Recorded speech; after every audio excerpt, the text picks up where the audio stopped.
some of you through what is qualitative research. What are the data that we usually work with in qualitative research? Yeah. So this is more of a continuation of where we left. I don't know how many here were in the previous session.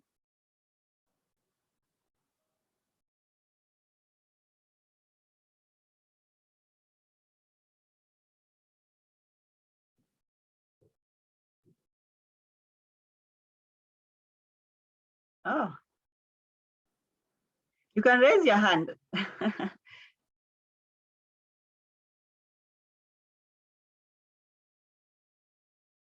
So I can see today we have new faces. So most people have not were not here in the previous session. So I'll try to do a recap of what we are talking about in the previous session, and then pick up from the today's discussion. Yeah. So thank you, Angari. At least you were there last time.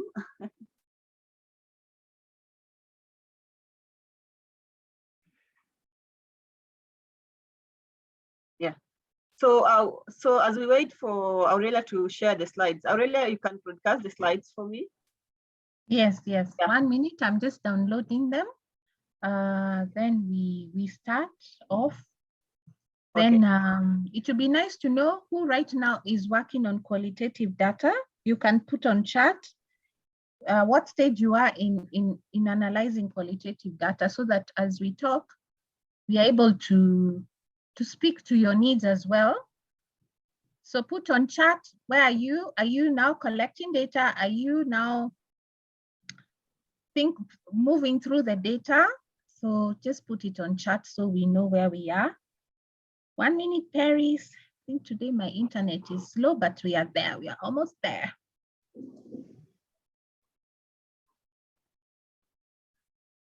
Okay, let me now project.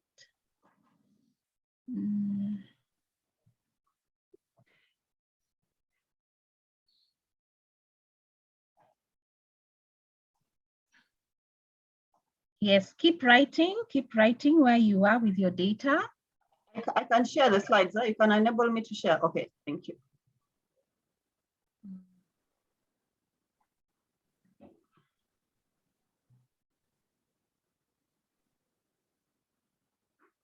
You can see now? No.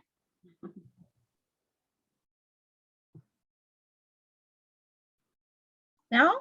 No? Yeah, we can see. Just put in the slideshow.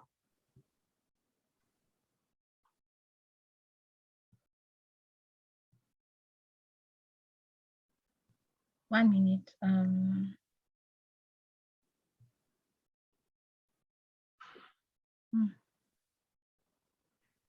Second, I don't know what's happening today. Okay.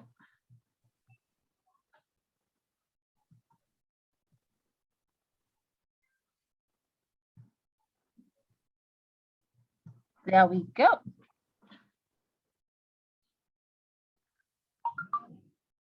It's okay now?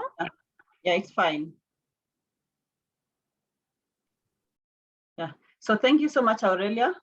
And thank you everyone who is here today. Sorry for the hitches, but that's very common in the tech world. Yeah. So my name is Peris Musitia. Peris is a social scientist with 8 years of experience in analyzing and conducting qualitative data. And yeah, apart from that, Peris also offers training on qualitative data analysis using different softwares that you might be interested in. Yeah. So, but for today, since these softwares for qualitative data are usually very expensive, and some of them are not affordable for the students, unfortunately. So you find that some of these softwares, you might encounter them in organizations where organizations have been able to purchase them. For this training, I want to take you through, just to give you an overview of how you can analyze your data, even not without a software. Yeah.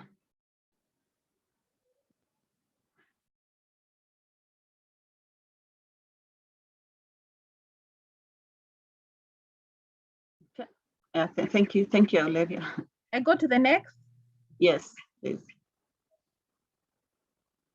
Okay, yeah. So when you talk about qualitative data, we have different kinds of data in qualitative.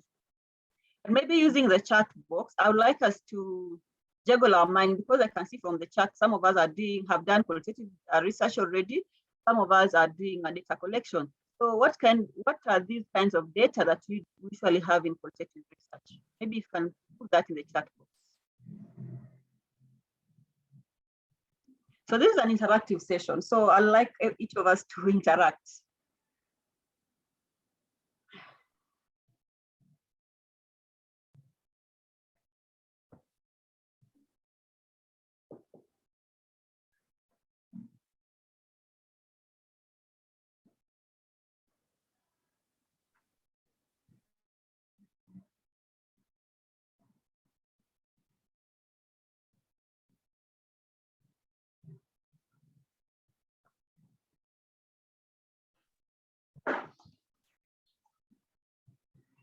Aurelia, are you able to read the chat?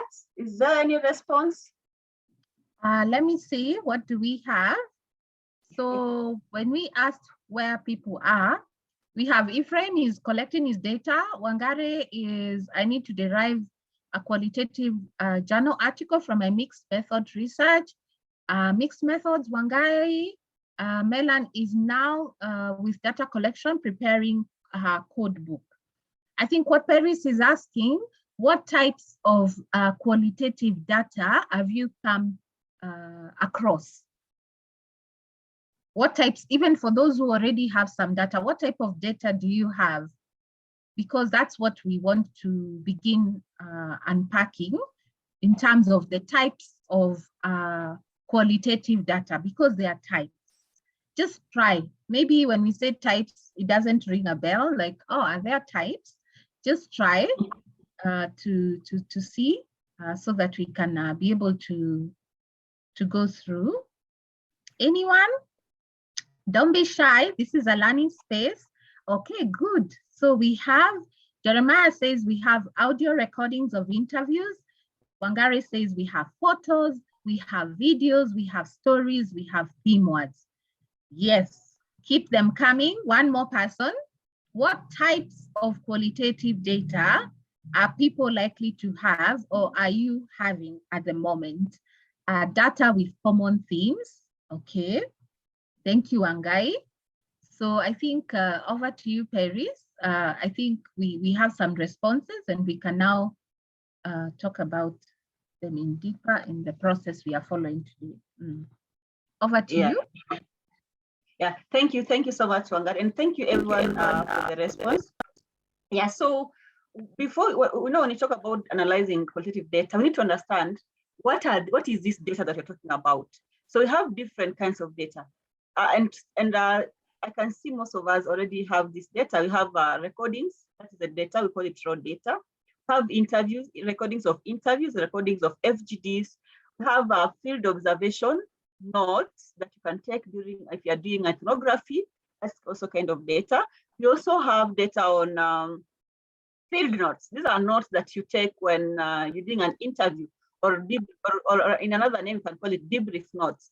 Notes that you take after you've done your interview and you sit down to debrief and think about how the interview went. So that's also kind of data that you might need. You have photos that you might take in the field. Yeah. Thank you, Zuta. You talk about unstructured interviews. Yes, so you have structured data and unstructured data. Yes, so all of those are kind of data that we have. So thank you, Aurelia. Yeah, so we have the structured text. These can be writings, they can be stories, comments from surveys, also news articles, or even books. Then unstructured text, we have the transcript that we have done, the transcriptions, the interviews, the recorded interviews, the focus groups, and then also the conversations. Conversations can be, these are conversations that we usually hold with our participants. Once we have done with our interviews, then you have these informal conversations, but they are also related to your work. So those are kinds of data. Why unstructured? When you're collecting interviews, for example, you have an interview guide, and we call it a guide because it just gives you a frame to stick to, but you can have other data coming up. So it's unstructured because what interview A and interview B will give is very different, and even how you're going to ask these questions are very different.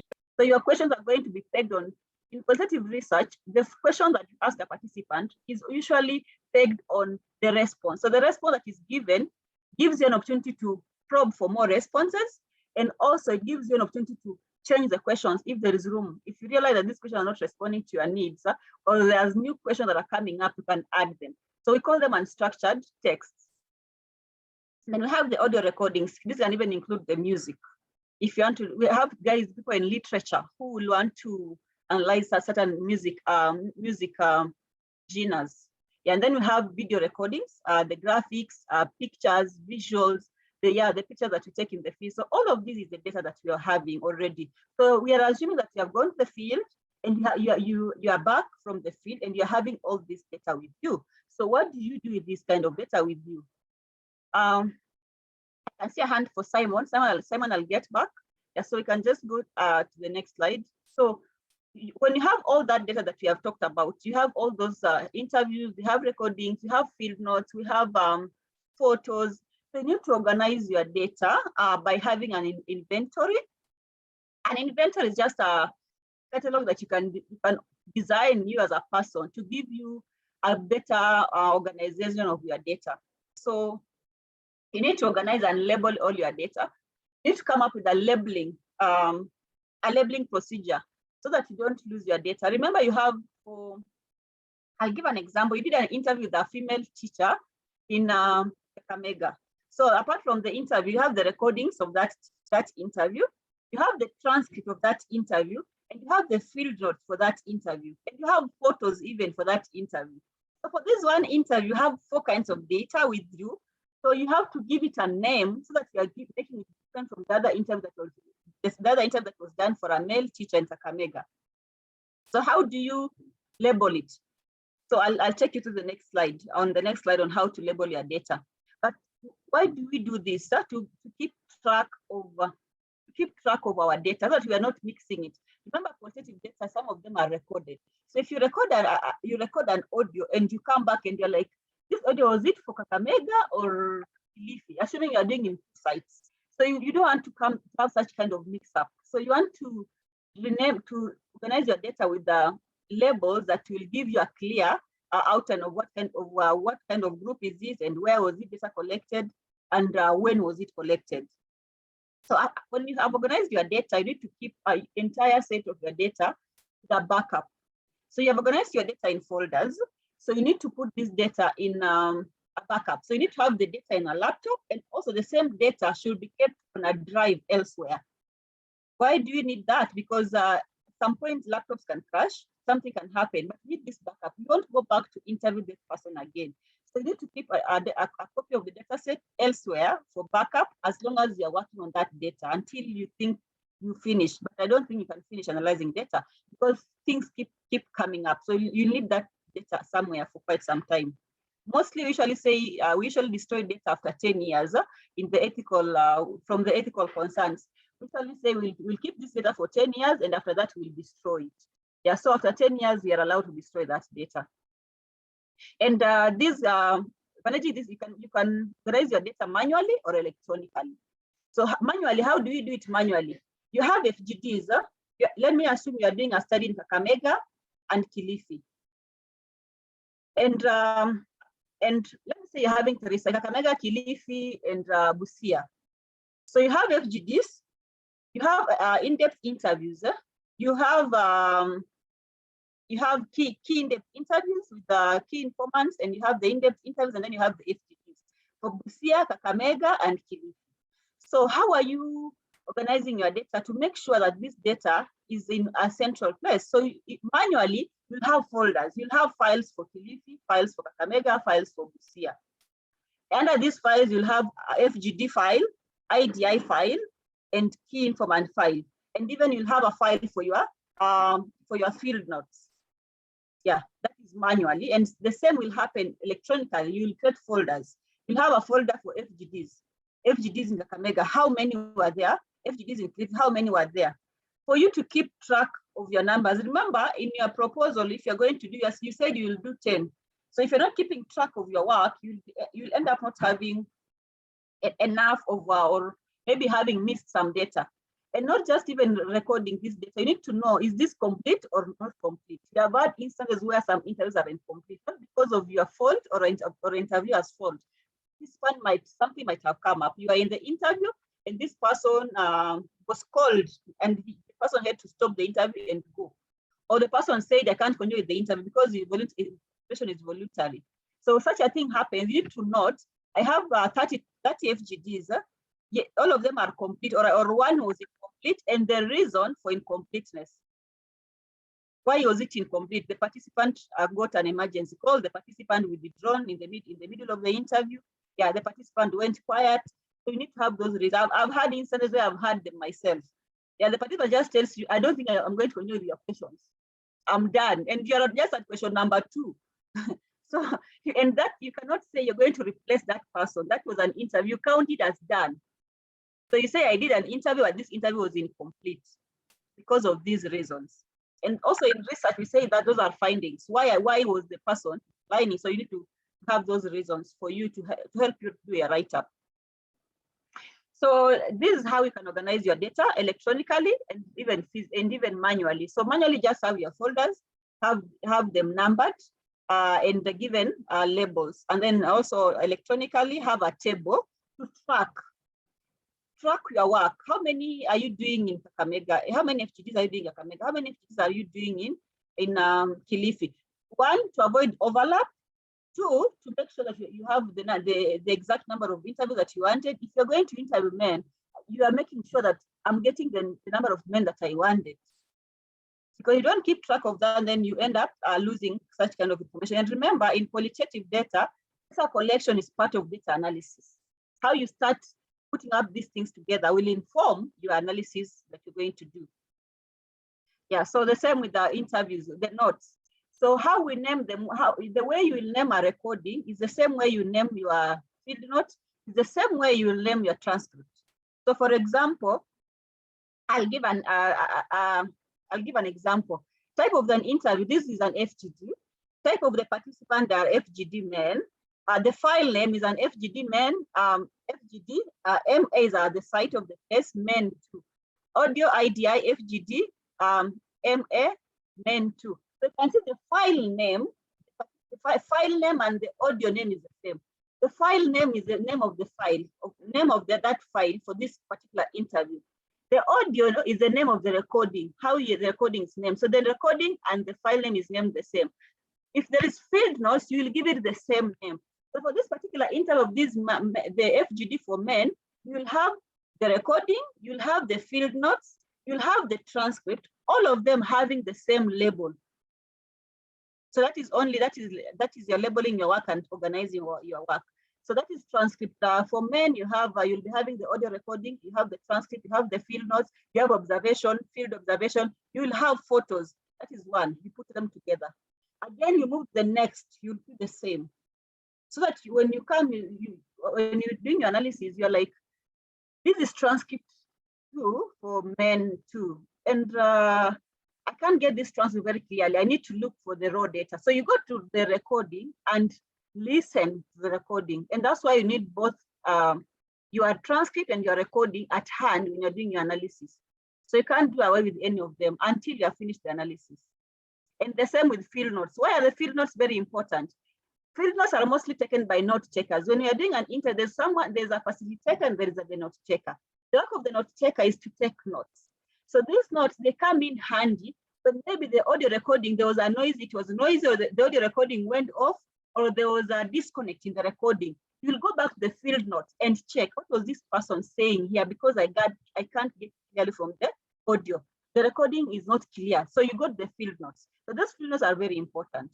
And then apart from those notes that are taken during the interview, field notes can also refer to the notes that are taken after our interview. When you have done your interview, you sit down, the note taker and the facilitator, you sit down and ask yourself, what were the things that came out in this interview?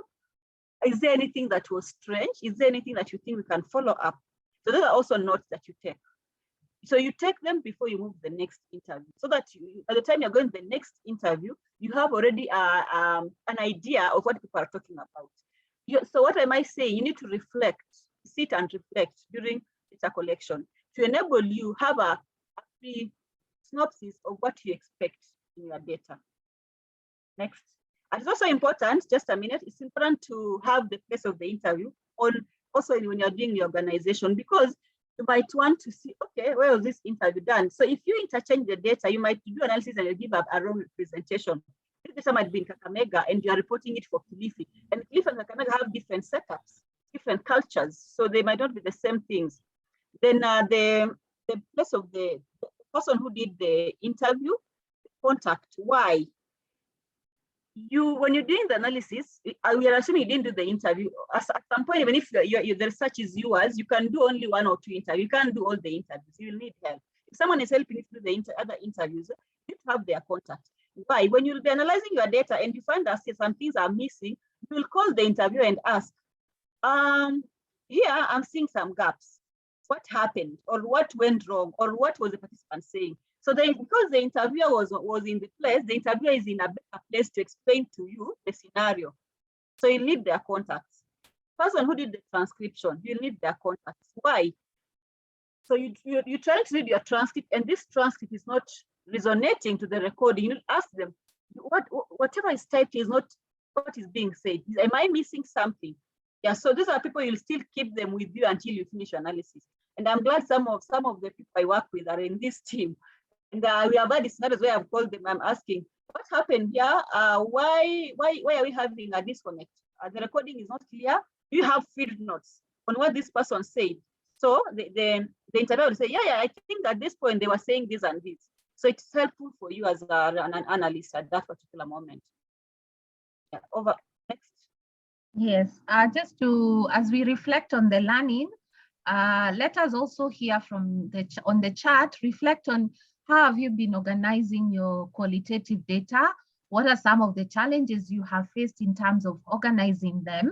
And then we can discuss that. So reflect on your own experience, because we want this to be as relatable as possible. Let me move to the next slide for you, Peris. Yeah, so data collection, it begins, data collection and data analysis work concurrently, simultaneously. Why? When you start your data collection, you start figuring out your analysis. Why do they have to work together, unlike in quantitative? Because qualitative questions keep changing. We call it a guide. A guide just guides you. But in the process of doing your data collection, and you realize, okay, I had this question, but I don't think this question is relevant. I think I need to review this question. So in qualitative research, you have the opportunity to go and review your question. But by the time you're doing interview 10, the first interview and the third interview or the fifth interview are never the same, because you are going to refine your questions, and also you're going to add or remove questions. And I know someone will ask, that can be better piloting or the pretest. Yes, you do a pretest. Come and work on your question. But again, still, when you are doing the real data collection, when you are doing your reflection, your debrief notes, when you debrief with your colleague at the end of the day, you're like, okay, these things are coming out very clearly. In the past 2 interviews we have had them raising this concern, and this concern is also responding to my objective. I think we should ask this question.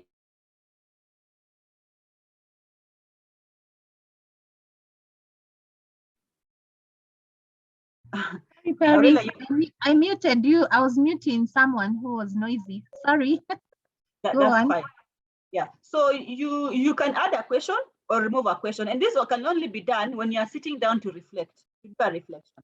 The reflection is done at every day. In fact, it should be done at the end of every interview to inform you on the next interview.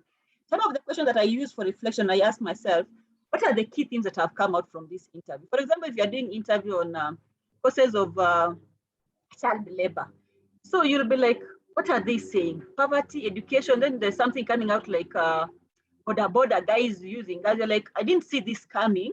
And then like 3 or 4 people are saying the same thing. Then in the next interview, you'll be like, want to ask the other person, I've heard about people mentioning about this. Is it true? So you're having a room to add your question, and this is only coming out because you're analyzing yourself and also giving a reflection of your data collection process. So by the time you're ready to analyze your data, You should have all, like you should be having your categories of the themes that you want to work on. By the time you finish your data collection, you should already be aware of the things that you want to explore. What are these things that are coming out? And these ones, you'll be able to have them because you are doing a daily reflection. You'll be able to know, oh, child labor, poverty is coming out very strongly. Access to education is coming out very strongly. It has been mentioned in the last 3 interviews. I think this is a very key area we need to focus on. So you keep now thinking through, okay, I thought access to education is just an issue. Kumbe also teaching the quality of education is an issue that children don't want to go to school. So you start now juggling your mind of the things that are coming out, so that by the time you're finishing your data collection, you already have a pre-analysis of what you expect in your data. So and then from there, you develop your questions, the things that you want to explore from your data. What are these emerging themes? And now those themes will inform your next, as you collect your data, you're able to work around things that are emerging. And it's very important to write observers' comments and memos.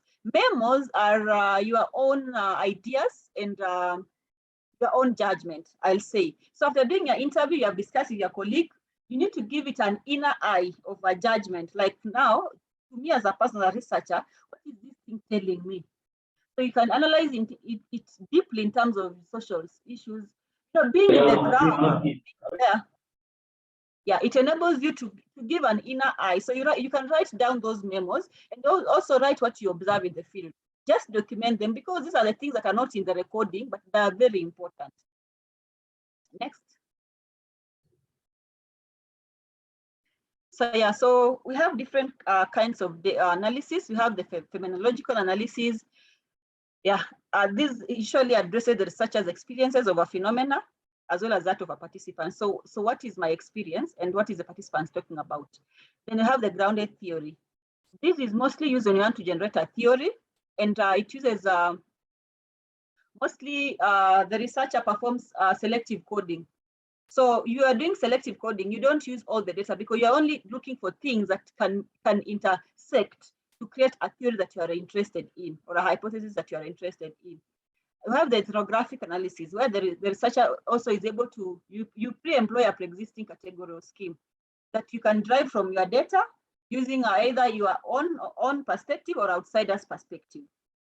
And at this point is where I was saying memos and reflections come in very handy when you're doing this ethnographic analysis. And you have the narrative inquiry. It might be either holistic or categorical. And it incorporates very different techniques, maybe different disciplines or ideological perspectives. Then you have the case studies, which I think most people use, where you have very voluminous data, and apparently you're just looking at the contradicting information. So it's good for data management. So for example, you're comparing school dropout in Kakamega and Kilifi. So it's like those are case studies. You want to look at what are the reasons, what is making it different, what is making it common, Then the action research also, it enables you to analyze, not only to focus on what is happening, but also how it happened. How did it happen over the course, and how is this influencing your reflections? So apart from this, there's one that I've not put here. I think I have a slide for it, which I'm going to talk about today, a thematic analysis. Thematic analysis is the most common analysis, and you can go to the next slide. So thematic analysis is what I'm going to take you through today. These are the most common, and I'll say this, the easiest, or for people who are beginners. It's a way of summarizing qualitative data. And how do we do thematically? You look at themes that are recurring in your narratives or summaries. So for example, if you're looking at causes of child labor, you're looking at, okay, so there is a poverty, there is education, there is a parental upbringing, so there is access to basic needs. So you're looking at, so these are the things that are upcoming. So you'll be outlining your theme. So you'll be analyzing your data based on the things that are outstanding. And remember, some of these themes, you'll have already identified them when you're in the field during the data collection. And that's why it's important to think these things when you're collecting your data, because if you don't think about it, when you'll be coming to research analysis, you'll be lost and you won't be able to to put into context some of the recordings, what they are saying, you won't be able to put into context. But if you are doing a reflection, you're able to know, like, this one, I think it stood out mostly, and I remember it came out in these and these sections because of these and these reasons. So you're able to give an in-depth analysis of that particular theme and how it came out, giving a perspective and also the perspective of the others. So how do we use thematic analysis? In qualitative data, we often start with collecting the data. That is already thematic. When you are collecting the data, you do the reflections, you transcribe it, writing it out. What do I mean by writing it out? You do it verbatim. Verbatim is word for word without changing anything, without paraphrasing. Many have brought their work for analysis and you like, this is not a transcript. These are paragraphs that have been written. I can't get out anything out of this because the work has been paraphrased so much until it loses the meaning, it loses the voice. You know, when you paraphrase, you lose the voice. But when you write word for word, even if I was not in that interview and I'm reading your interview, I can even tell whether the interviewer was very harsh, whether the interviewer was friendly, how the participant mood was. I can read even the mood of the interview in the transcript, even if I didn't do the interview, when you're doing it verbatim. And that's why we need to do it verbatim, because it helps us to bring into the context of the interview where it's being done when you're doing the analysis. And also, why is it important to do these processes of collecting and reflecting and transcribing? It enables you as a researcher to familiarize yourself with the reading. So even before you start analyzing your data, you just need to read it. Listen the audio, read it. I personally even read it like 2 times before even I think of what to do with the data. I just have to read it to understand. Even if I did it myself, I have to read it. And the more you read qualitative data, the more you familiarize yourself with it, the more it becomes inclined in you, and the more it becomes easy to break it down. So the first step is for you to transcribe your recordings, if you did the recordings, and to read the transcribed work, read several times to help you figure out what are these people talking about? What are these things that are coming out? When you are reading this work, you can read and take notes. You just read and you do your own small notes. Sometimes I usually read with my stickers. I do 2 stickers. I say, oh, I stick as I read through. By the time I'm reading the 10th transcript, because I might be having even 20 transcripts. By the time I'm finishing the 20th transcript, I know, like, oh, these guys are talking about this thing, and I think this thing is coming out very clearly. So by the time I'm doing my analysis, I already know where to focus my analysis on. I already know what are the themes that are coming out from this work. So the first step is to read. You can't avoid to read. The more you read, the more it becomes easier, the more you learn your data, the more you are customized, the more you relate with your data, and the more you're able to relate your data with your literature. So after you have read your transcript, you do the coding. And I'll go back on the transcripts. If the data was collected in Kiswahili or Luo or Kalenjin, that work should be, when you are doing the transcription, you transcribe in English. You can do it in English, but remember, don't lose the meaning. So we've had such scenarios where the work was done in several different languages and you have to do it in English. So you have to retain the original meaning. And for me, if you're doing the interviews are in Kiswahili, even tell people, transcribe in Kiswahili, write it, andika kwa Kiswahili vile ilikuwa imesemwa, and then put English in brackets, because I'm interested in the tonation, I'm interested in the voice from the transcript. So even reading in Kiswahili myself, it will help me to understand better than even reading the English version. So I even tell people, just do the Kiswahili, then put English in brackets, so that we don't lose that original meaning. To me, that is very important, because it enables me to identify myself with the data, the voice of the person in the data, and to know how people are relating that kind of conversation and the things that were around there that were influencing that conversation. Because, for example, if there was people laughing, you say people are laughing. Okay, what was the laugh about? And if there's a child crying, you need to put in brackets child crying. Don't hear a child crying, then you just ignore the transcript. You are breaking the information. I know that is petty, but it's very important. Okay, put the data and so once you have read your data, now you group your data in categories. And that's what we say coding. When you say code your data, you put in categories. And when you categorize, so there is reasons for child labor, there is poverty, that is category 1. There is lack of access to education, that is not going to school. That is, I'm just trying to figure out. Is category 2. Another category, it can be how can I say, absent parents, parental upbringing, absentee parents. That can be another category. So you put your data in categories. Remember, you're having 10 or 20 transcripts. So you'll come and read all your transcripts and look what is each transcript talking about in this category. And that's why Melan said she's developing a code book. So a code book is just a guide or a framework that is going to help you group your data into categories. Yeah, someone is saying not seeing the slides. And thank you, Ashoka. At least you can see the slide. Yeah, the slide. Let's see. If someone is not seeing the slides, you can write in the chat.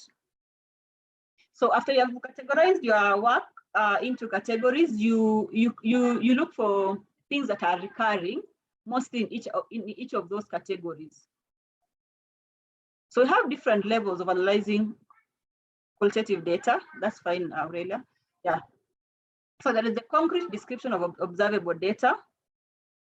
You describe the data of what you can see, what you saw, and then there is using concepts to describe the phenomena.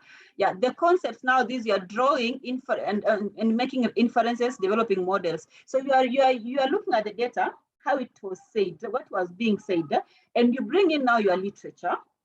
You bring in your literature, you make inferences. What is your literature saying, and to what are you interested in? What was your objective for this research? So when you have a transcript, sometimes we get responses that are unintended, but they are useful for our work. Not in our current work, but it can be useful in our upcoming work.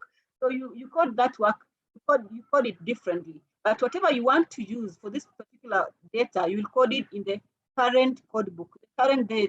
When I talk about code book, they're just those categories that you have categorized. Once you have categorized them, we usually call them code book, because this is a book or a reference or a framework that you are going to refer to every time. So when you read a transcript, you'll be looking at, what is this talking about poverty as a factor for child labor? What is this transcript mentioning on education? So you see, you're being guided by that framework that you have developed. And mostly in thematic, you develop your framework based on your questions or based on the main things that are coming out from your data. So that's how we develop that code book. So after you've observed your data, you have looked at the concepts, how your data is relating with your literature, and how it's making inferences with your literature. Now you have to break down the data into small bits of information. Remember, we have started with the bigger information. Process of child labor, just about poverty. You know, poverty is so big. It's so big. But now under poverty, you can see people saying, girls here in this village, they don't have access to sanitary towels. So they have to go to look for border or to work in the farm, even if they are young, to get money to buy sanitary towels. So you see this poverty, yes, but what is the cost of what is in this poverty that is coming out? There is we can call that lack of sanitary towels. So there's poverty as a bigger. Then we break it down, we have lack of sanitary towels. Apart from that, they can say, okay, there's also food, lack of food.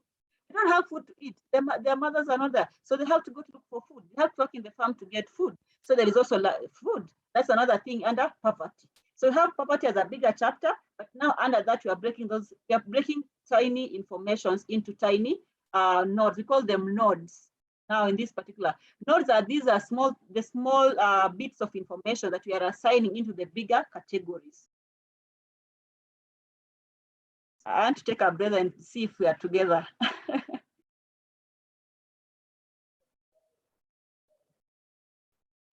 Let me read the charts and see what's there. How are we doing? Are we well? Are we reflecting on our data? So let me see, where are we? Wangare says the table idea is very good. I just counted manually and monitored the files inside each subfolder. A summary table idea would have made it easier, yes. I think this is what Peris means, that sometimes when we collect qualitative data, it is so much, and sometimes we lose a lot because most people concentrate on the transcript. You forget to organize, to file in your field notes, your debrief notes, your observation notes, and your recording. So that initial organizing that Joyce is talking about is really critical. Otherwise, you'll end up having very lean data and the richness of qualitative will be lost. Let's see another comment. Counting how many respondents, yes. Even tracking how many were responded to, how many were not, is very important. There's a question from Millicent. Are you able to see the slides, guys? Or you cannot see? Oh my goodness. Are you able to see now? Let's see. Okay, they can see. Good. So there are no other questions. Are we together, guys? There was a hand that was up. There was a hand. Let's see. Whose hand was up, please? If your hand was up, don't put it down. So I hope we are journeying together. We have moved, let me just recap what we are saying. We have moved from understanding what type of data we have. So we categorize the types of data. We have audios, we have transcripts, we have notes. Then we begin to organize all those data, filing them in folders. If it's a particular FGD, you make sure you file in the audio, the transcript, the notes together. And then from there now, this is where we are moving to now trying to understand what type of themes. I imagine you're using thematic analysis to be able now to see what themes did you have, what themes have emerged, how then can you begin to put categories in different themes as you now continue doing that. And remember what Peris said, before even starting the thematic analysis, you have to read through your data. Even for me, it's a practice that I use. It's a lot, but you read through all just to get a feel, get a sense, get contradictions that are coming out, get a sense of your data before you start analyzing it. So who had the question? I was just buying some time. Okay, we can't see anyone, but I think we can continue. Maybe okay. Something can come on chat. Yes, we are saying, Fatima is saying we are together, reflecting on my previous qualitative data analysis, picking from the nuggets of wisdom. Yes, yes. The session is wonderful. I'm preparing to collect data next month.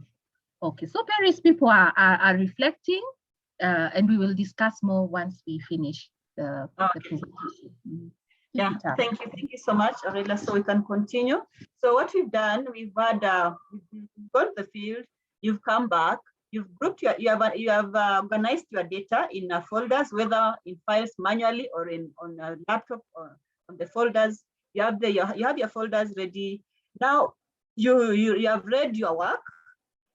And before I just took the break, I was talking about putting your work in themes. And these themes they identified mostly, if you're using thematic analysis, the themes are pre-identified from your questions or from the field, the things that were coming up. So you have, and these themes, when you have identified them, you write them down, you call them, now they form the code book. So in your code book for causes of child labor, you're looking at the root causes of child labor. So you have poverty, you have education, you have parental upbringing. Even you have administration, the issues with the administration, not being keen. So all these things I'm saying, I'm just figuring out. I've not done this study. I'm not done it. I'm just trying to figure it out. Yeah. So you have that code book ready with you. So what do? You have read your transcripts, and you read the first time to familiarize with the data. You read the second time to see what is coming out, and you take notes. And remember your notes that when you are reading and you take your notes, those notes again can be used for analysis. They can be used to summarize your work.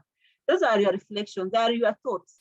So I'll not say, unlike quantitative, where we usually put the data in the software and then it runs for us, qualitative is more involving. You have to involve yourself. You have to be present in your data. Let me say so. How do we become present? By reading.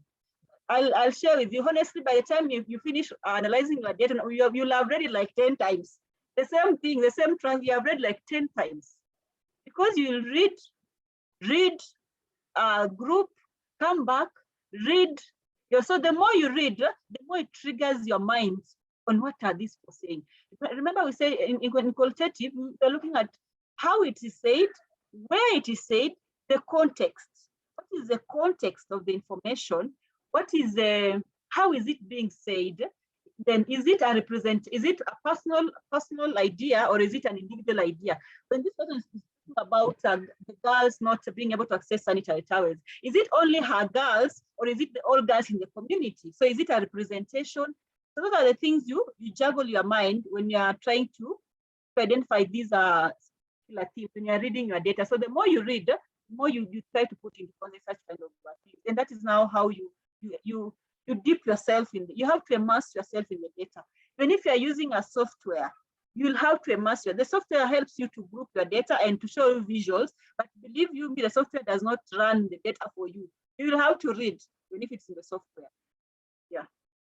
Because many people come and they're like, oh, I thought the software will run analysis for me. How? I'm telling you, these are words. The software cannot analyze words.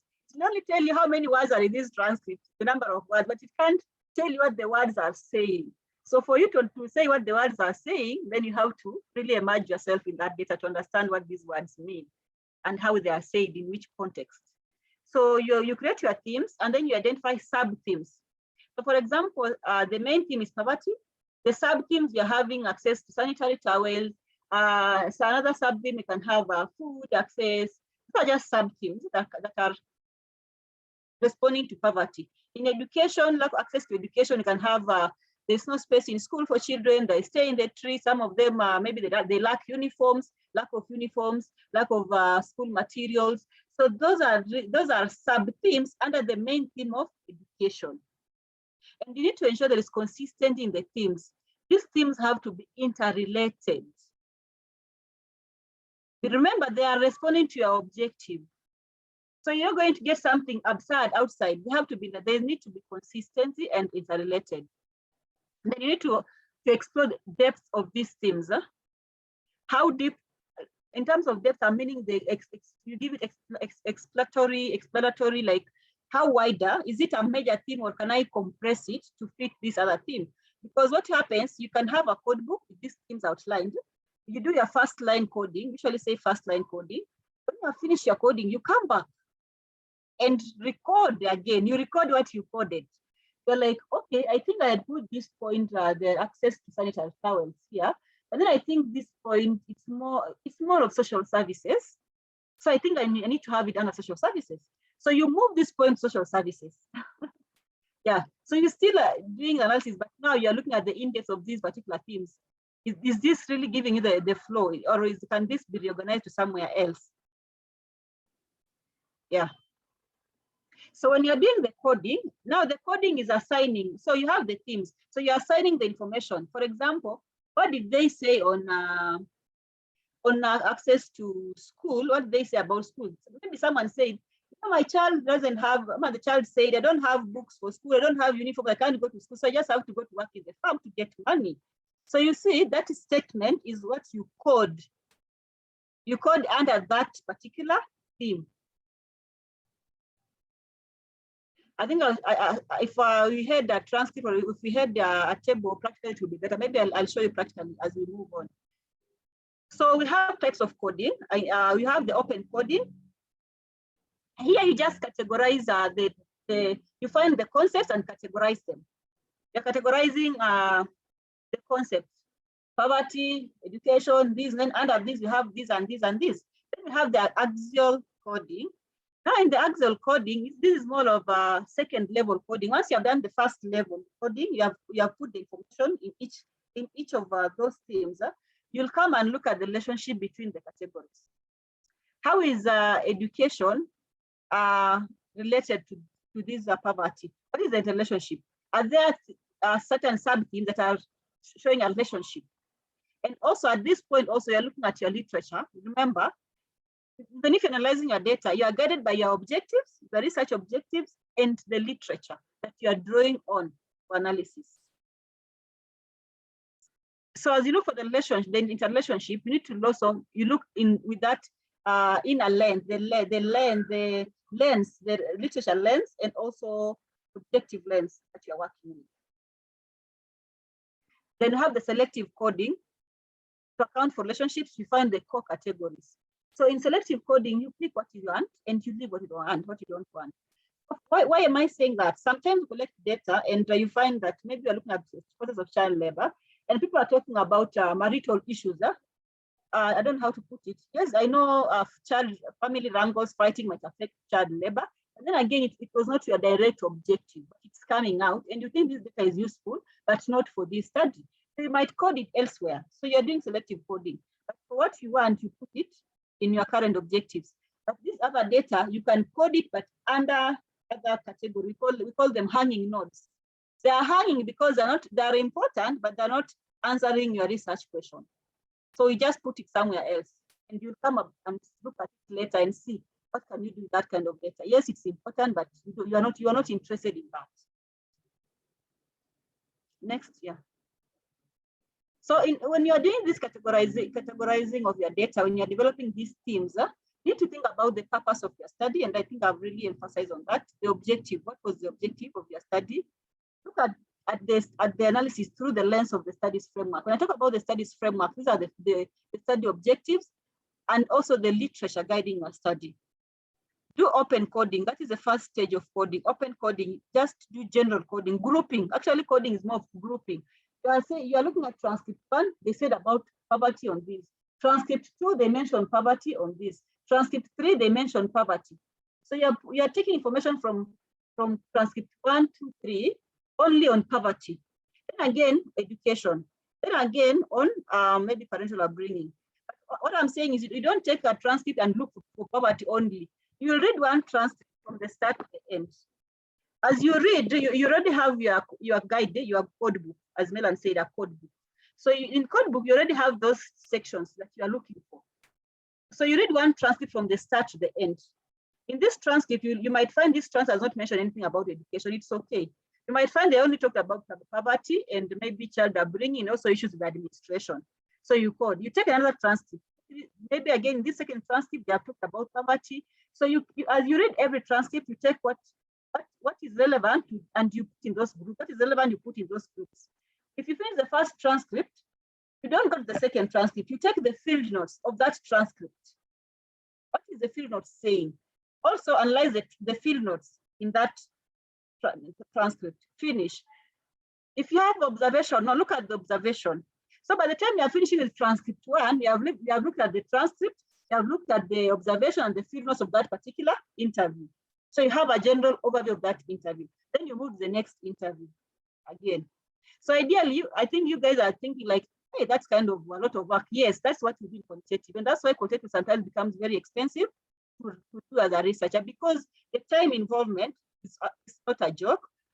There's no shortcut. You have to read and read. We have got it's not where I'm analyzing maybe 100 or 50 transcripts. Imagine 50 transcripts and you have to read one by one. And one transcript has maybe 30 pages. Can't do a shortcut. And that's why sometimes it takes longer to analyze such kind of data. So this is an example. I don't know if it's visible, and you could have had, I don't know if people can see the screen or I read, or Aurelia can read. Yeah, can you see?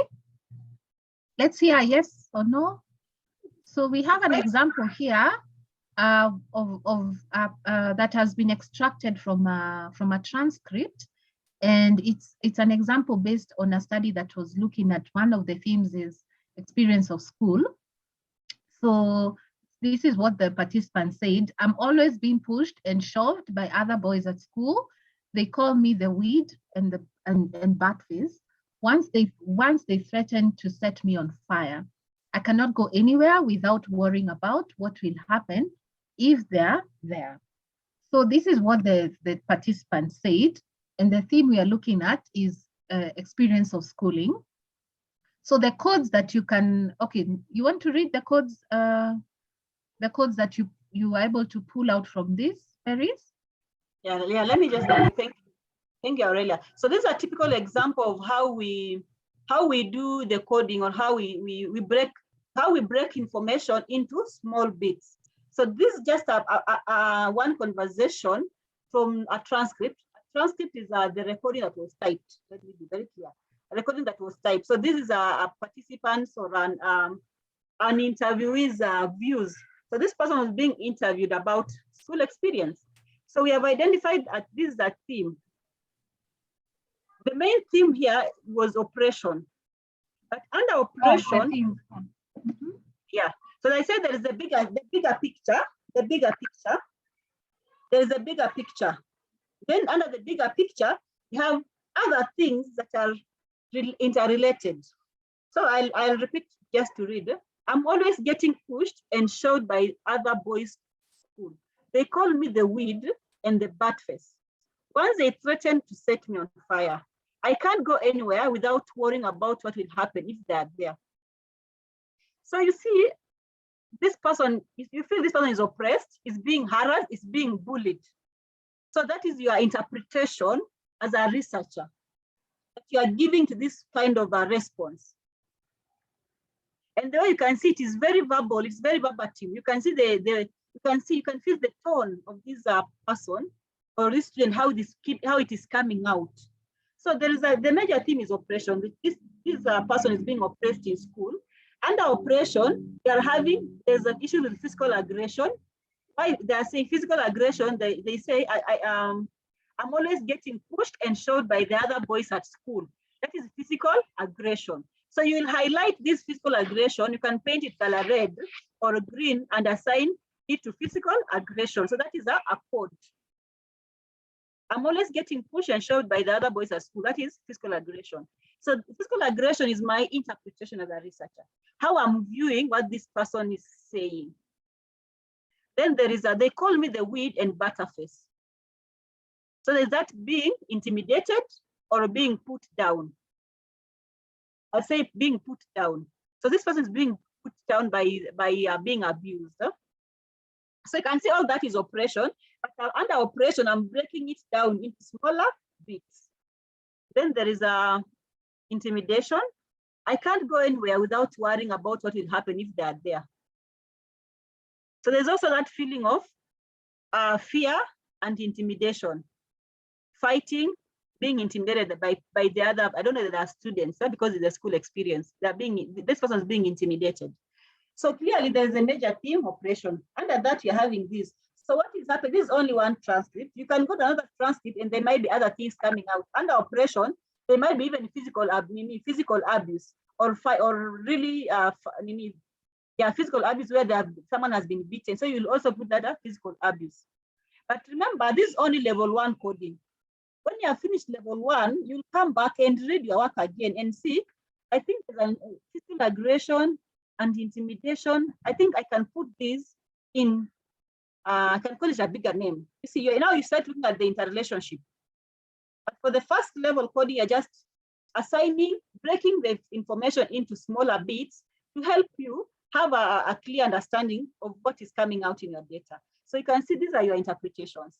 And sometimes we say in qualitative work, it is more biased because we say it depends on your interpretation.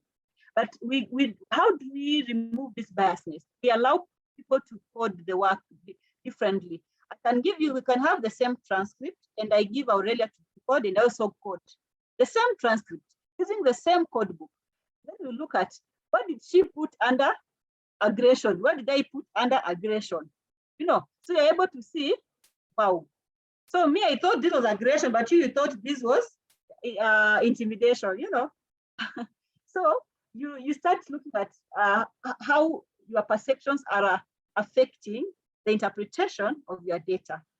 So I know sometimes because of resources, we might not be able to have 2 people coding our work, but you have to acknowledge that biasness when you're doing the analysis. So this is a second code.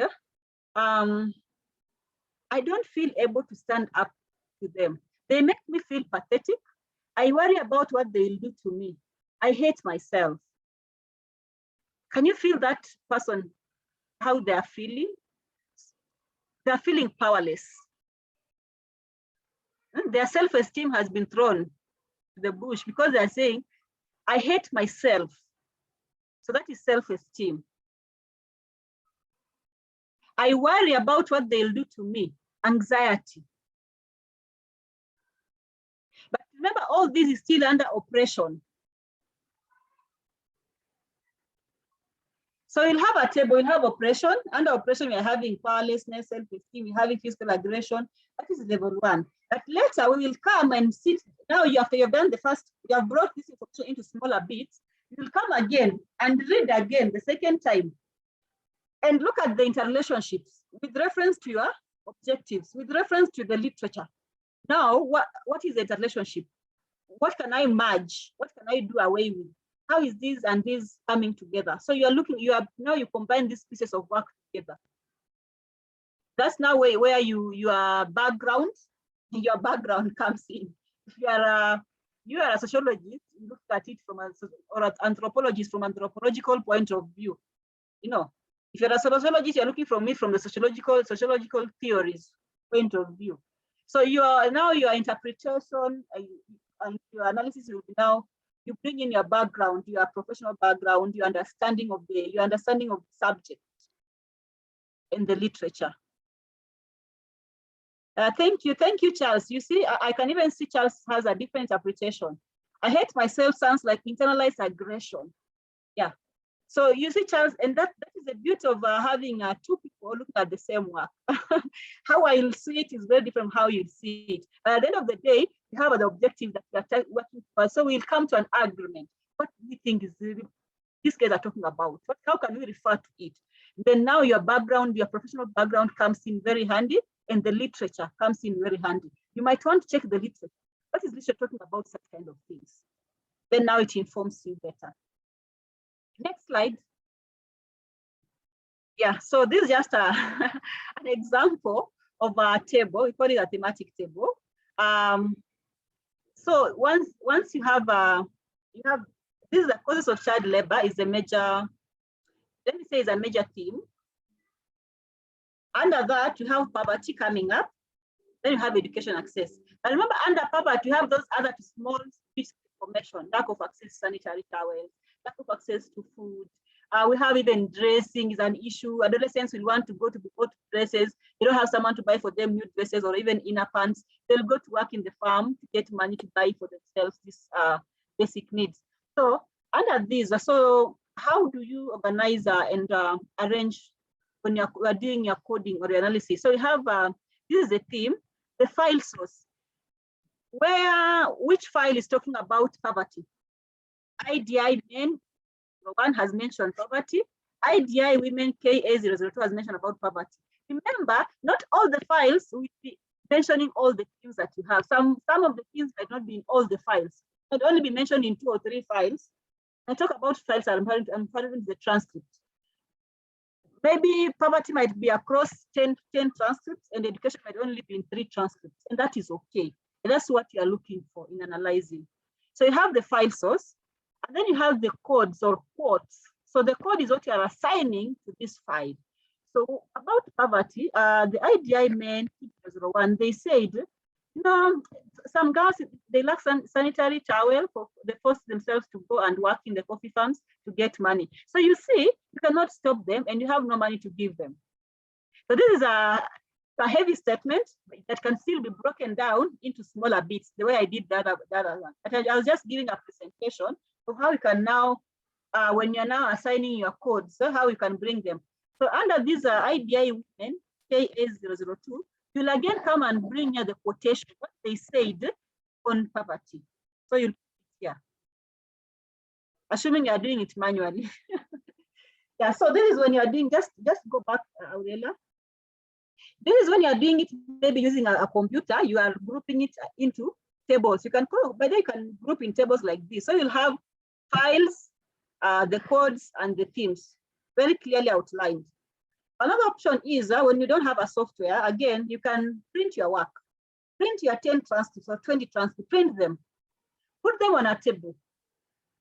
You have IDI 1, 2, 3, 4, 5, 6, 7, 8, 9, 10. You start with IDI 1, you read through it. Where poverty is mentioned, you shade green. Where education is mentioned, you shade yellow. Where another theme is mentioned, you shade red. So you'll have a transcript with different colors. And you know color red is for education access. Color green is for poverty. Then you got the second transcript, use the same colors.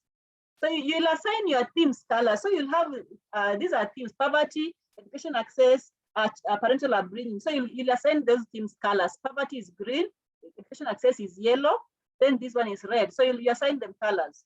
So when you read your work that you have printed, you have that highlighter. For each themes that are coming out, you highlight with the colors of the themes that you have assigned. That is one way. Another way, when you are in your space or in an office, you have these whiteboards or notice boards. You type a table on the notice board and you do transcript 1, 2, 3, 4. Then you start reading until you check through what are they saying for each of these themes, and you tick or you write what they're saying on the board. Another option is you usually cut. When you printed your work, you read and you can highlight what you have already, you can cut them. You cut each section, color red, color green, color yellow, you cut them. So you'll have a group of reds, a group of yellow, a group of green, a group of blue, depending on how many themes that you have. So you cut them into groups. Remember, these cuttings are coming from different transcripts. So you can see in poverty, I have 10, I only have 8. Transcripts were 10, but I'm only having 8 cuttings. That means only 8 people mentioned poverty. Education access, you're only having 3 cuttings out of 10. It means only 3 talked about education access as a cause of child labor. So I'm just trying to give you a pictorial thing how you can do it without the software. Another thing is now you've cut your groupings. You have grouped them color red, orange, green. You come back and read through the greens, this poverty. So under poverty, you're having, what are they talking about? Then again, you regroup. From that group of poverty, you regroup again. That is the second level of coding. You regroup. That's how we do. Even when you're using the software, after you have done the first grouping, you come read again and regroup and remerge and even do away with others and even add others. Next slide, yeah. So I have a task for you. I want a volunteer to help me code this work. So let me read for you. A psychologist is investigating causes of addiction to gambling. She interviews people attending a debt counseling for problem gamblers, people who are gamblers. So she interviewed them on how they do about debt counseling. So she asked them to describe their family and early childhood and recording everything that they say. She also looks at information in the gamblers' debt counselor's report. That is secondary information. She's checking secondary information. So explain how this psychologist will continue her investigation by carrying out a thematic analysis of the interview recordings.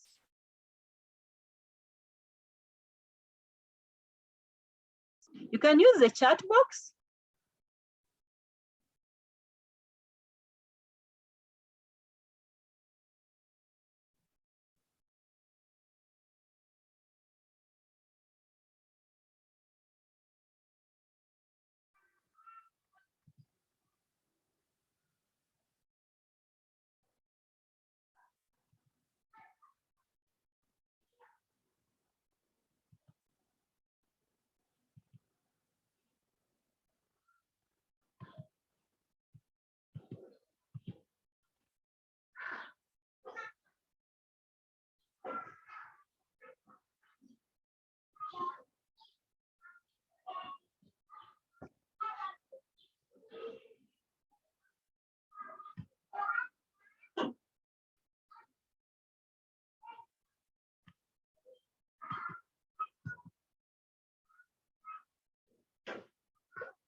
Anyone would like to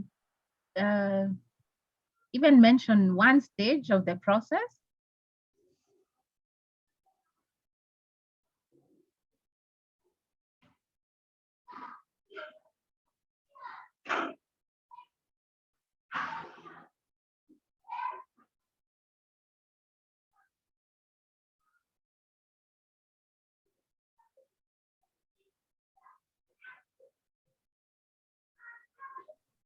Peris, I don't see anyone yet. Maybe we can just, is there anyone who'd like to talk? Don't feel shy, it's okay. Like just trying to put to practice what we are learning.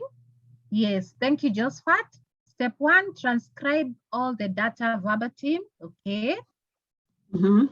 Peris will tell us. Thank you. Thank you. Someone else?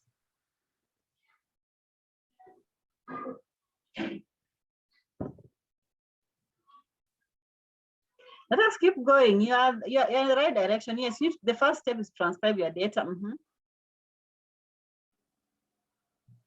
And I'm very happy he said verbatim. What you have emphasized, Peris, paraphrasing transcripts can be very problematic.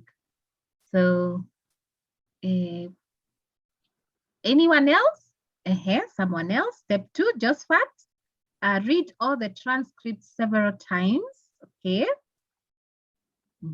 Thank you. Anyone else? You don't have to be right. You just need to try.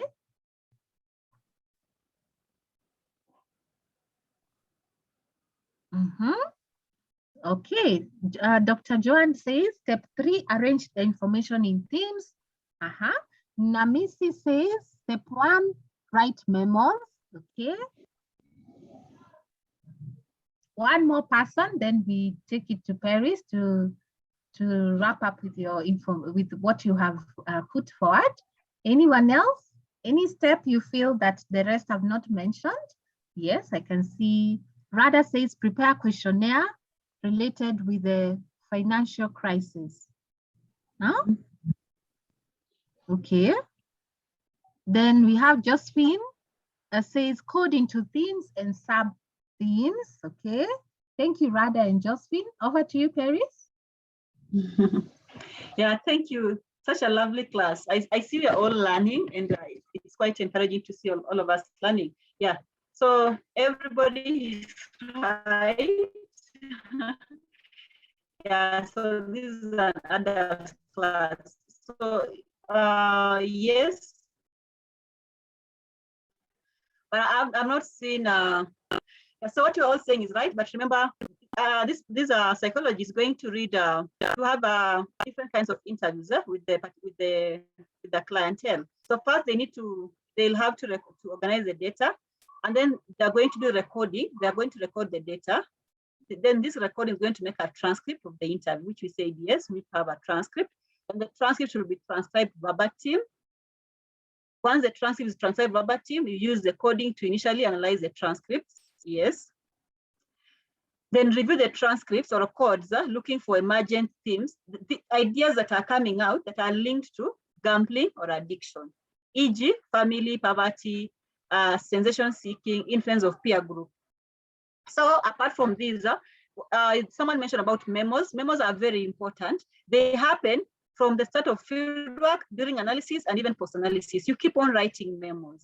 Memos are researchers' personal reflection of what you think is coming out. So as you read the transcripts for familiarization, you do a memo. Okay, the memos, we call them memos on the software, but in the real physical, we can say that they are notes. We call them researchers' notes, or we call them researchers' diary or researchers' journal. So you keep the journal with you for that specific interview that you are working, that specific project. So you have a journal for your project. So you keep on writing what you are coming across, what you are observing. Keep on writing what ideas are joking from your mind as you read the transcript. All those ideas will come in very handy when you start your write-up. Because when you're writing your findings, you want to know why were they saying this. Then you'll be like, oh, I think I did some observation. Then you go to your notes and you're like, oh, I think it was because of this and this. So it helps you to have a better and clear interpretation of your data. Next slide. Yeah. So computers and qualitative analysis. So sometimes we have software that are used in analyzing qualitative data. As you have seen, physical manual work is also very hectic, and also the software, it's not that it makes your work easier. Again, you still have to read. You can't run away from reading, but the only advantage is that it will be able to group for you the work, give you visualization, and also categorize your work per the categories that you have pre-identified. Yeah, so it saves time. It's a closer examination. It saves time. And then it gives you an opportunity to have a close examination of your data. It enables visual modeling. You can come up with the keywords that are coming out. You can look at the interrelationships.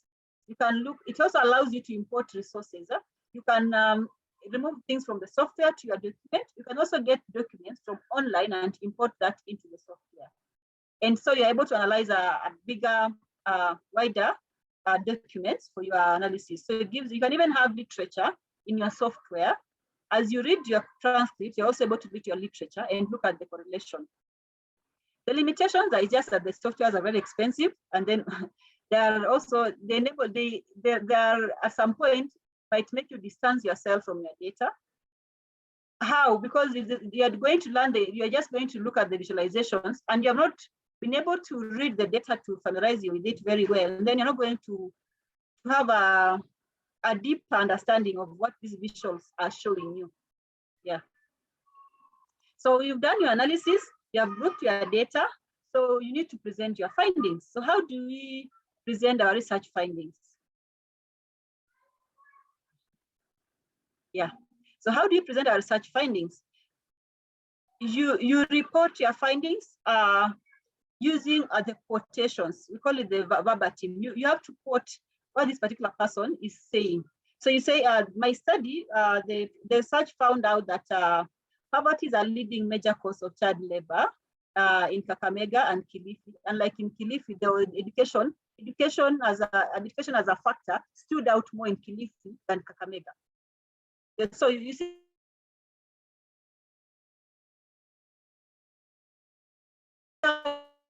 presenting your work, then poverty, you quote only one quote. You give a quote on a quote, you highlight, you just copy paste what was said. Then you put who said it. For example, you can say the children dropped from school because of lack of sanitary towels. Then you say in brackets, FGD men 002. So if I'm reading your work, I'll know this statement was said from an FGD, a men group. They're the one who reported this statement. But it doesn't come out that you're just saying poverty is an issue. It's just your own perception. You give a quote to give that this is not your perception, but there are also participants' ideas and not your ideas. Yeah. Over, I think I'll give room for questions. Yes, thank you so much, Peris, for walking us through that very rich information. I don't know how you feel. Do you feel more settled now that you can be able to manage a bit of qualitative data? So now we have 10 minutes. We'd like to have any questions or any reflections. You can also share your experience. It would also be nice to know, how are you managing your qualitative? Are you the one collecting data? Will it be you who's going to analyze it? It's also good to know what kind of teams you're putting in place, because sometimes, as Peris was saying, when you do qualitative data and then you hire data collectors to go out and help you, sometimes they've not read about the topic, and it does you a very big disservice because they cannot probe. So as a good practice, what I have seen, if you have to have people helping you collect qualitative data, they have to read at least part of your study. They have to understand what your study is about, so that when they are reflecting, when they are debriefing, when they are probing, they are also doing justice to understanding the issue. So any questions, any reflections, please, you can unmute or you can put it on chat.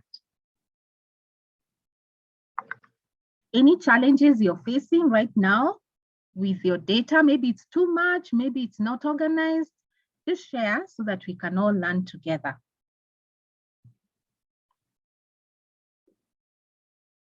Anyone?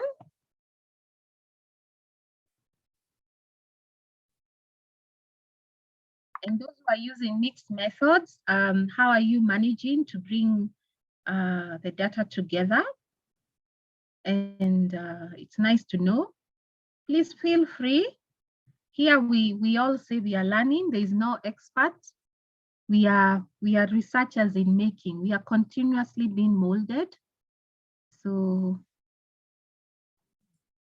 yeah, you can just reflect. Yes. Please, yes. Experience. Yes. First, thank you very much, Peris, for taking us through qualitative data analysis. You know, the idea is that what we learn in theory, in master's and PhD on research methods and statistics for research. They are too theoretical that when you come practical to the field to collect the data and analyze, you cannot connect the theory and the practice. I think this is what we are lacking as higher education institutions, where we can have practitioners, not the theorists and philosophers who are still in class and they don't go to the field. So I thank you very much, Peris, for that. My experience, you know, I was preparing to collect data, then COVID came. You know, I had prepared my interview guide. I wanted to interview chairs of departments on the quality assurance practices that they do to ensure that the curriculum that we have is of high quality and answers to the changing market demands and industry. But I could not move because now COVID came with challenges. So I talked to my supervisors. They told me, why don't you change your tools into some Google Forms or SurveyMonkey and collect it? So then I changed them to Google Forms and I collected data. Now, that was on a familiar ground. It was not familiar because, first of all, we were not taken through by anybody on those kind of softwares and methods of collection of data using the virtual means online. But I find myself, some answered the Google Forms. And of course, I could see some senior lecturers did, some professors did, some lecturers did, some alumni of a given class, which I had sampled, did. So I had a mix of responses.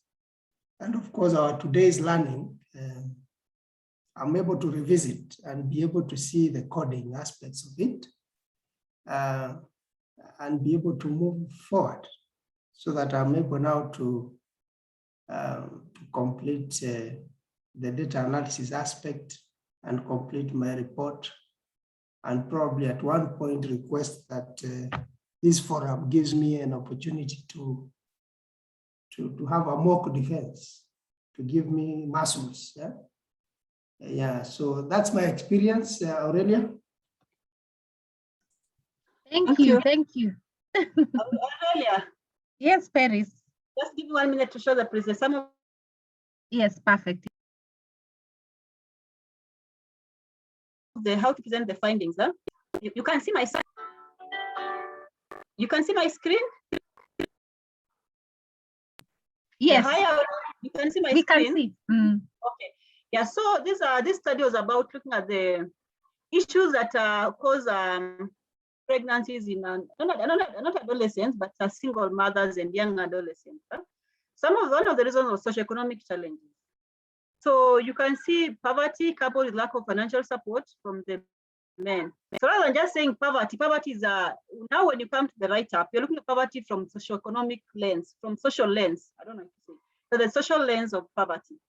So poverty coupled with lack of financial support from the men who bring the girls, who was cited as a big challenge for the girls. Some of them could not afford basic necessities as well as to give birth at the hospital because of lack of money.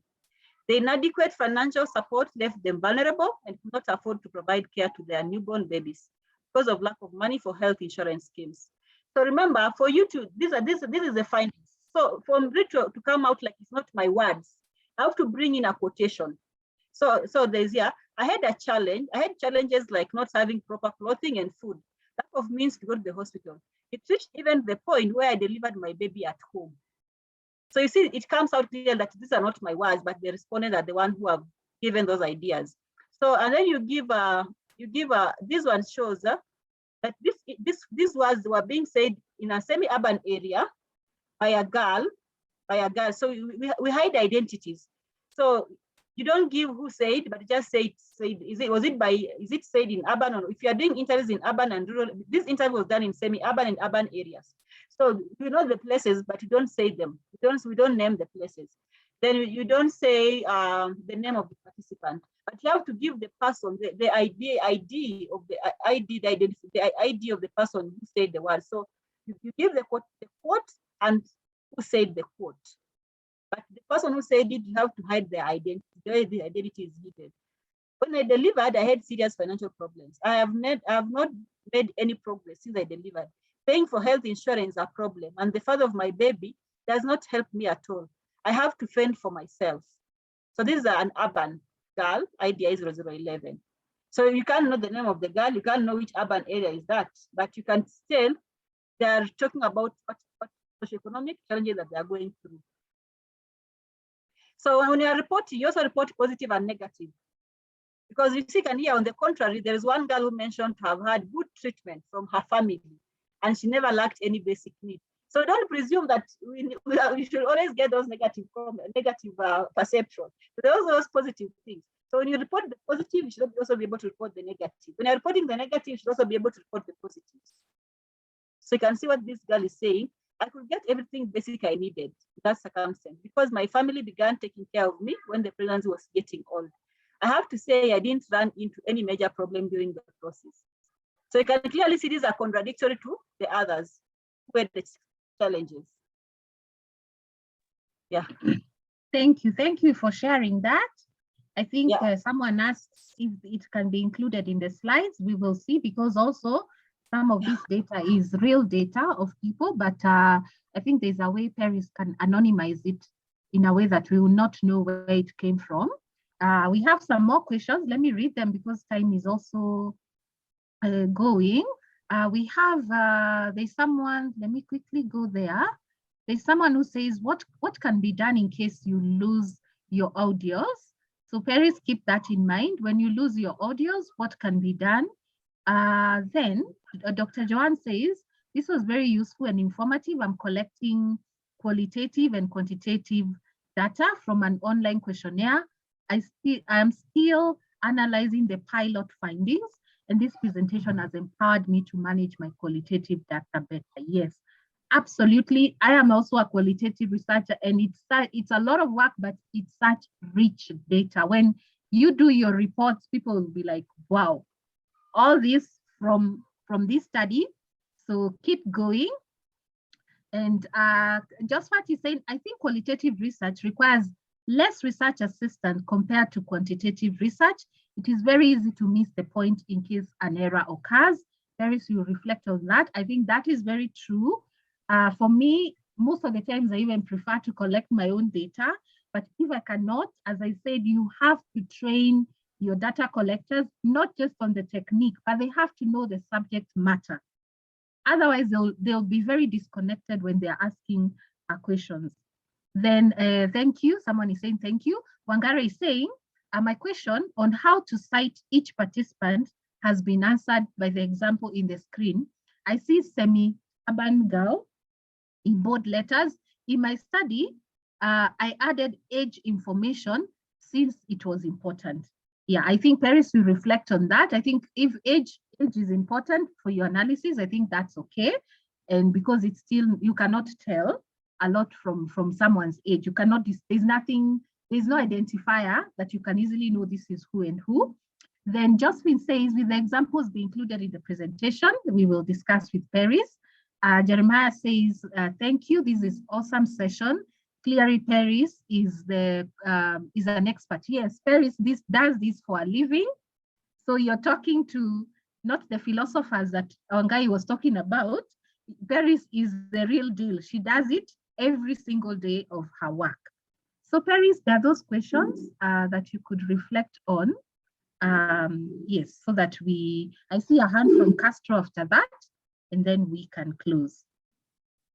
Yes, thank you so much, Aurelia, and thank you, everyone, for the compliments. I really appreciate it, and also thank you for being here. I'm also learning from you. So I'll respond to the question by Melan. What happens when the audio gets lost? This is qualitative data. Remember that audio for you to collect, you paid the transport for that person to come for the interview. You compensated them for their time, you bought them a snack. So there's a lot that goes in getting that audio. So if the audio gets lost, what happens for us as a backup, what happens? I usually advise you have two audio recordings. Like you have two recorders when you're doing your interview. Put one at your side as a facilitator, another one for the participant. That you have two recordings at the same time. Another thing, usually advocate for taking notes or having a note taker. If your funding allows, you can have two people doing an interview, one doing the facilitation, another one doing the note taking. And this is when the notes come in very handy. If the recording goes mute or it's not clear, you might have recorded, but the recording is not very clear, it's not audible at all. So what happens? You can't go to interview this person again. You'll come back to the field notes. They might be scanty, but that's the only thing that we'll have to use at that particular moment. And I pray that this doesn't happen because it can cost a lot of funding. It's a lot. So what we usually advise is once you finish your interview, kindly load your recording to a laptop immediately before you move the next interview. Why? In case of a mistake that you can press, because these things happen with research assistants. You train them, and some of them are not very conversant with these audio recorders that we use. So instead of pressing recording, they press delete, and they clear the file from the recordings. So you can imagine. So what we actually advise is when you finish your interview, you shall have your laptop within the field. Kindly keep the audios from your recorder, put them in the laptop. Have a folder on your laptop and keep them immediately on the laptop so that by the time you're going the next interview, you already have your recordings. But that doesn't mean you delete from the recorder. You keep on the laptop as a backup, but you still retain it in your recorder. The laptop also can crash. It's not a safe measure. So you keep in the field, you keep on the laptop, but when you go at where there's internet, you'll put on the drive so that it's on the cloud for you to be safe. But again, you have to keep field notes, very important. If all of the audios fail, then we only rely on the field notes.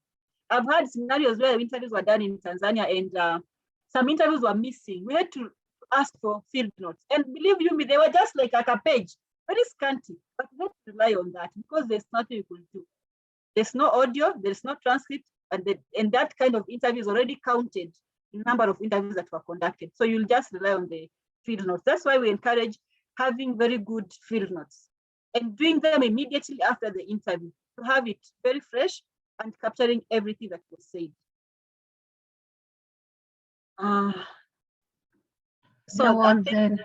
You've seen the question? Yeah, so there's I'll go with the last one. Castro is asking, how do you deal with inconsistent responses from the general data outliers? Thank you. So, and here where you need skill, that's here you need a skill on qualitative data. Even data collection, we need expertise. Don't just pick anyone to do data collection for you, by the way, because you'll get, I'll not say trash, but you'll get data that is not responding to your questions. You'll get data that is very, I'll say very artificial, because the person might just stick to the guide. If they ask, why does the child not go to school? I don't have school fees.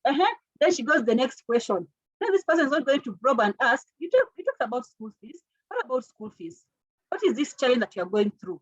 So the person who is interviewing should have that capacity to probe and ask for more questions. And I think one day I'll take you through conducting qualitative data collection. Data collection of qualitative research is not as easy as quantitative. I usually train research assistants for 2 days for them to collect data, 2 or 3 days. I have to take time with them, and even I have to see them interviewing so that I'm able to ensure that what they are going to ask is what I intend. And this also is responding to a question of someone who said that they prefer doing it themselves. Unfortunately, you cannot do the interviews, all of them by yourself, because you might be having 2 sites and you're doing data collection at the same time. You might be having also more interviews that you cannot stretch. So what we usually advise as a researcher, or if you're the key consultant or the principal investigator, you usually call a spot checks. You do at least 2 or 3 interviews. Make sure you do some interviews yourself. Don't just hire people to do interviews for you. Make sure you do an interview or 2. It will help you to understand a lot of things. That when the RAs come to report to you, you can ask them questions because you have done this interview yourself. So, and then when they're doing those interviews, mostly the ethical concern, ethics, the consent, usually tell them that this is a part of the research team. So you can pop in those interviews and listen through. I also do that at some point. You pop in, you do spot checks. You pop in during the interview, ask your RAs, what time are you doing the interviews? I want to sit in. And you need to inform your RA that you are sitting in. You're not going to be like you're doing like when you're starting to check how they are interviewing. No, this is a very involving process. You need to tell your array, I want to sit in one of your sessions. Let them be aware. Then you ask them, what time will you be having the interview? So that when they're having the interview, they'll be aware that you are going to sit in. They'll tell the participant, this is one of our research team, he's going to sit with us in this interview. So don't feel intimidated, don't feel bad. You should just be following the discussion. So that's how we do that, to make sure that what is being collected is what we intend and is also quality. And about outliers, again, when you have finished your interview, you sit down with your colleague or your array and you ask yourself, what do you think about those responses? You know, do you think they are honest? Because you need to have this an inner eye of judgment as a researcher or a research assistant. But you can tell someone, I don't think what you're saying is right. You know, or like you are lying. You know, you don't tell off a participant like that. You need to have those inner cues. For example, I've had such scenarios where you're interviewing someone. Yeah, you can tell this person is not interested in your interview, just telling you what you want to do, or is even lying. So what you do to such kind of a person, just cut the interview short. Don't waste your time, just cut the interview short. Why did such things happen? Because at some point, this person was in a hurry. There was poor mobilization. If you do bad mobilization for your interviews, just know that you also have poor data. When you ambush someone for an interview of 1 hour, this person was not prepared to be interviewed for 1 hour. This is not a survey where you ask someone yes, no, yes, no, yes, no. These are discussion that takes time, that involves the mind, and it needs someone to be prepared. So in qualitative, what we do, you have to call your participants earlier. Let them know that you're going to do interviews tomorrow, or get a day of their choice, a time of their choice that works for them. So that when you go to them, they'll have the ample time to give you an ear and to listen. And they are prepared to share anything that you want with you. So that's how we deal with such kind of outliers, preparing participants in advance, engaging them, being friendly. And if you feel during a mobilization, if you feel this participant is not willing, or don't force them. Sometimes we are in a rush to get data. Just, if I get to 10 minutes, and you know very well this thing is not going to take 10 minutes. So in 10 minutes elapsed, this person is like, hiya, sawa, hey, nivo, next. So you see, end up not having a productive interview, getting also not good quality of data, and even the person ends up just saying anything, lying to you. So what if such things happen, just end the interview. Don't proceed. Just be very nice. Tell the person, I can see you are in a hurry, and I think I'll let you go. I think I can get back to you later if that is okay with you. So for now, I'm not going to proceed with the interview. I'll let you go. You do it a very calm way. Yeah. It's not easy. I know if you have targets and your timelines, but that is the ideal way to deal with that. Thank you. Thank you so much, Peris, for that. There is one person who is saying that, who is this? This is, he says that outliers, it's Namisi. Outliers are new insights for theory building. Yeah, so maybe this is also, yeah. So for me, I say there's never data which is useless data. All information can be useful, maybe not that time. You can even develop a paper. You go back to literature and develop a full paper which you can publish with some of the data that you see. And also inconsistencies allows you to go deeper and see, okay, why did I think this? Why are these responses not relating? Go back to literature, back and forth, and all that. So thank you, Castro. That's okay. That's what you wanted to add? Yeah? Let me just add also about inconsistent responses. Sometimes It's also how the question was asked. You remember what you're sharing, what I was sharing with you. The questions are in English and they're going to be asked in Kiswahili. So you have not translated your tool to Kiswahili. You are translating the questions as you ask the participant.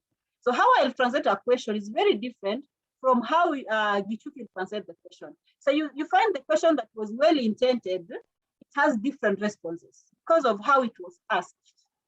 And that's why we advise, before you do the data collection, sit down with your arrays, do a play, do a rehearsal of how they are going to ask the questions. Make sure that the questions are being asked in a consistent way and in a manner that will bring out the response that is desired. So most of the time is about how the questions are asked and also how the interviewer or the respondent understands the question. So the array should be very bright to say, I think what you've said is very important, but I want us to talk about this. So you have to redrive your participant towards your objective or what is in the framework. Yeah. Yeah, thank you. Thank you for that, Peris. Castro, you had a question, or that was a question that you wanted? I can see your hand is still up. Okay. I think now we've come to the end. We'll have this recording on YouTube. We usually now put them on YouTube because I think it's easier for people Castro's hand is up. Yeah, that's what I'm asking him. Is it because I've seen he's asked a question on chat. Castro, are you there? Oh, I'm good. Okay. Castro is also a great member. He's a quantitative guru. And I'm happy to see quantitative people are joining us here. So what I was saying is that it will be available on YouTube. It is easier to follow. So we'll put it on the Ada Africa YouTube page so you can be following step by step. You pause, you look at your data. So don't worry about that. Then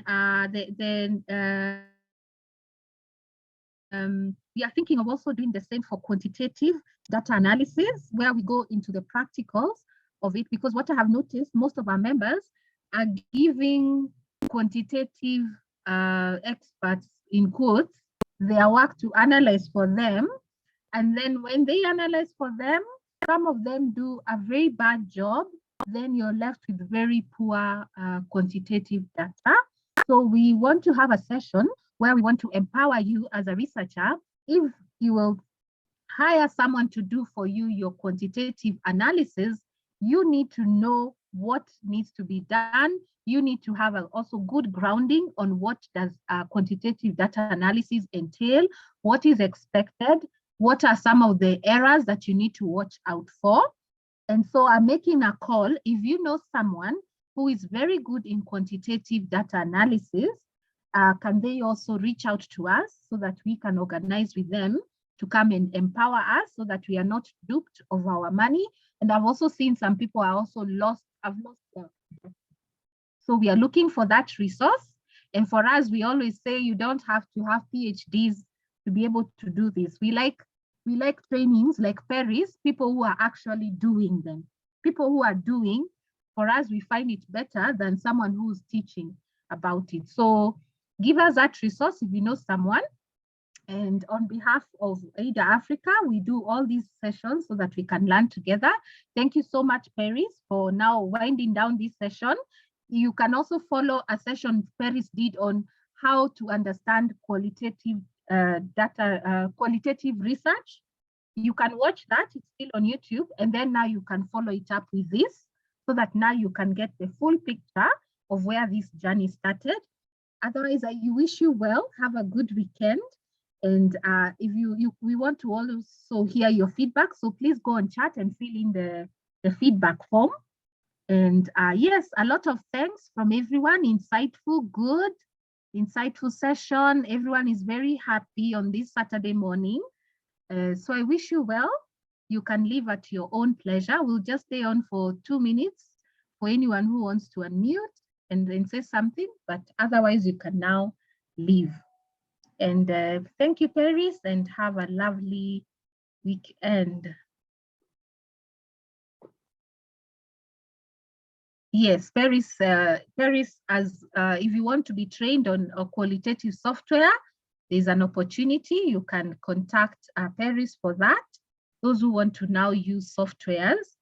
And the reason why we did this today is because we know most students do not afford software. Even not students, even organization to afford NVivo. I think NVivo is 150,000, I think, and it expires in a year. Like, these softwares are very expensive. And so if you have a software, because that's the other thing I've seen, people want to be trained on the software, but you've not uploaded it. You don't have it on your computer. So sometimes you always say, try and have it. If you want to learn NVivo, try and have access to it so that as you're being trained, you can practice with it on your laptop. But Peris, do you want to give your email or? How do we follow? What is the source? Yes, Fiona, I don't understand. You can tell me. You can unmute maybe because I don't understand what the question is. How do we follow? What is the source? Fiona?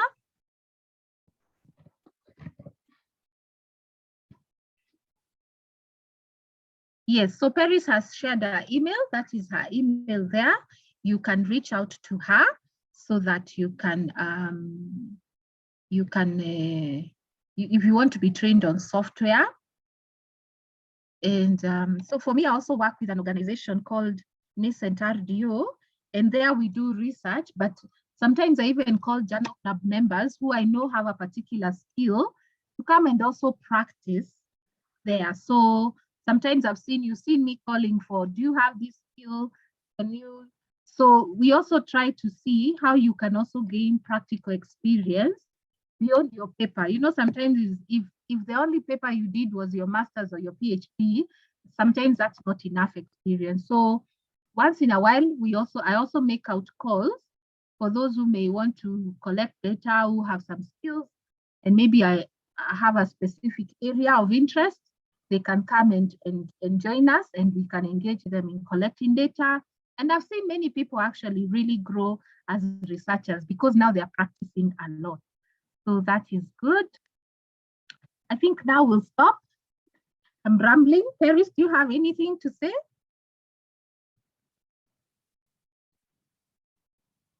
If not, Fiona, please, I've not understood your question. Don't go without. How do we follow? What is the source?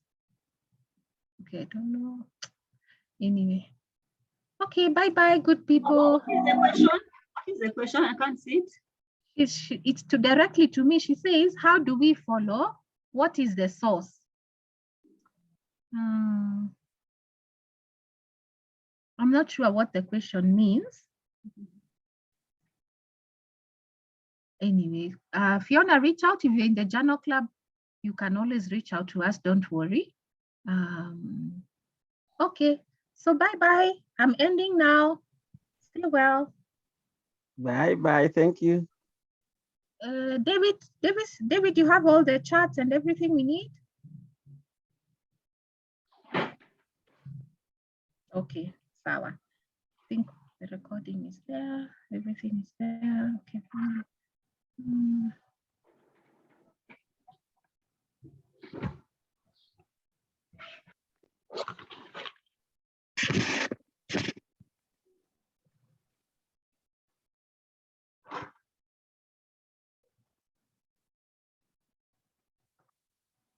Okay.